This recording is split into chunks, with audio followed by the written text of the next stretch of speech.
Hey everyone, my name is Lindsay Wright, and today my three audience members are going to be my dad, Lynn Wright, Hey. my sister, Madison Wright, Hey. and my mom, Ursula Wright. Hello. Today my specific purpose is to persuade you not to participate in binge drinking. To begin with, I want to share a story with you about a 22-year-old guy named Evan. He was driving through downtown Atlanta in the middle of the night without a care in the world. The city lights flared by his windows, his speedometer inched past 98 miles per hour, and his favorite song came on the radio. Just like you and I both would do, he looked down to turn up the volume, and in that small amount of time, he glances back up to realize that a car had come to a complete stop right in front of him. Instinctively, he jerked the wheel, flipped the car 4 times, and landed upside down in a ditch. But the worst part about it was he didn't make it out alive. Not only is Evan a victim of binge drinking whose life has been lost due to alcohol, but he is also a close friend of mine. Because of this, my life's been forever changed by losing Evan, which is why I've chosen this topic to discuss with you guys. I hope to encourage you to not participate in binge drinking so that your life isn't affected by a similar occurrence. In this speech, I plan to direct your attention to 4 advantages of remaining sober, and I plan to discuss how those who don't binge drink have more money in their pockets, they tend to have less health-related problems, a longer life expectancy, and healthier interpersonal relationships. If you look up here, this chart was made to depict trends in college drinking from the years 2002 to 2012. As you can see, the number of college students engaging in binge drinking has remained relatively high, which proves that little to no progress is being made amongst us. Therefore, college students will continue to increase the risk of not having as much money in their pockets, having more health problems, a shorter life expectancy, and unhealthy relationships.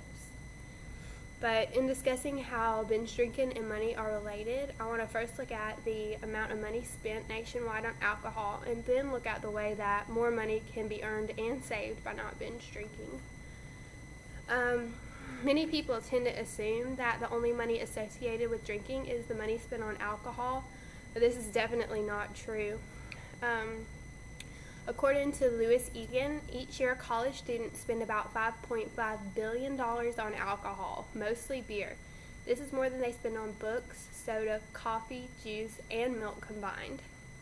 Money can be earned and saved by remaining sober because sobriety provides the opportunity to actually work, not having to call out that day due to the presence of a hangover.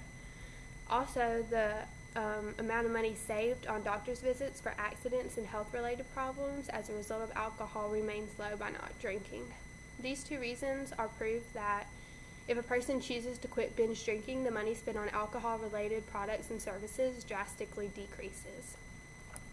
In regards to the amount of money spent on health-related issues, I want to focus on 2 health-related issues themselves.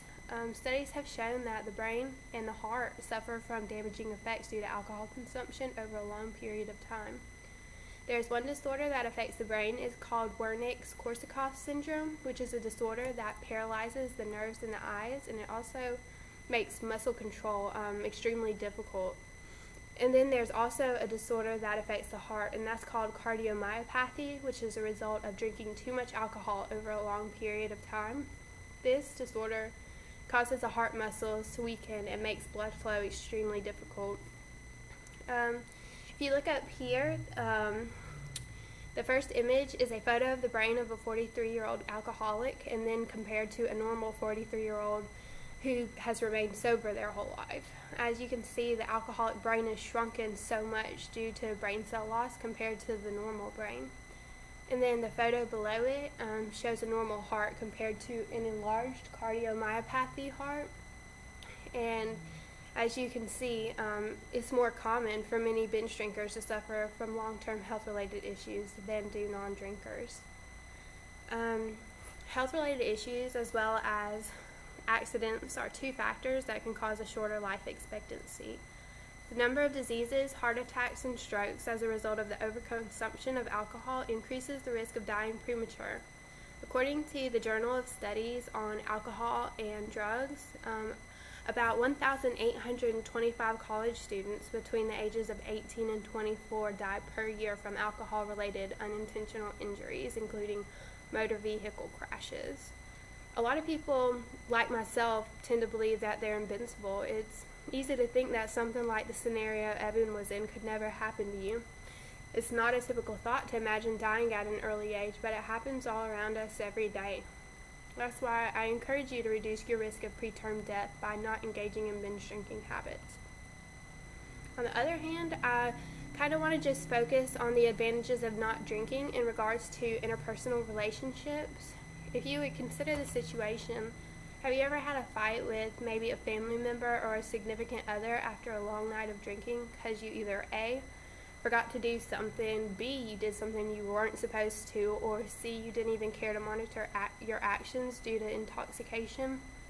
For those who do not engage in binge drinking, these three scenarios aren't typical problems within their relationships. With that being said, one of the advantages to remaining sober is that interpersonal relationships tend to remain healthy without the stress and expectations that binge drinking places upon them. Another advantage is that a sober mind can make rational decisions and communicate more effectively than an alcohol-impaired mind can. Although alcohol can be viewed as a way to let go and enjoy yourself, too much of it can be detrimental to a relationship. In order to keep relationships well balanced and healthy, it's best just to remain sober.